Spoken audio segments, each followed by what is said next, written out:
বাংলাদেশ সীমান্তে অস্থিরতার মাঝেই প্রায় 16 কেজি গাঁজা সহ রায়গঞ্জে গ্রেপ্তার এক মহিলা। কোচবিহারের বাসিন্দা অনিমা গোস্বামী নামে ওই মহিলাকে বুধবার গভীর রাতে রায়গঞ্জের শিলিগুড়ি মোড় থেকে গ্রেপ্তার করে পুলিশ। পুলিশ সূত্রে জানা গেছে, কোচবিহার থেকে বাসে চেপে শিলিগুড়ি এবং শিলিগুড়ি থেকে বাসে চেপে রায়গঞ্জে পৌঁছায় তিনি।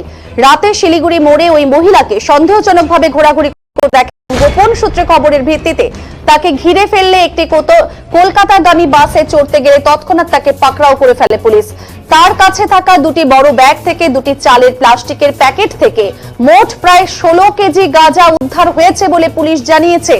মূলত ওই মহিলার বাপের বাড়ি জানা গেছে পার্শ্ববর্তী রাজ্য আসামে এবং তার শ্বশুর বাড়ি সে জানিয়েছে কোচবিহারের শ্যামাপ্রসাদ পল্লী এলাকায়। এরপর গভীর রাতে ম্যাজিস্ট্রেটের উপস্থিতিতে আইনি প্রক্রিয়ায় তাকে গ্রেপ্তার করে পুলিশ। এই বিপুল পরিমাণ গাঁজা মুর্শিদাবাদ পাচারের উদ্দেশ্যে ছিল বলেই প্রাথমিকভাবে জানতে পেরেছে পুলিশ, যদিও ওই ব্যাগগুলি তার নয় বলেই দাবি করেছেন ওই মহিলা।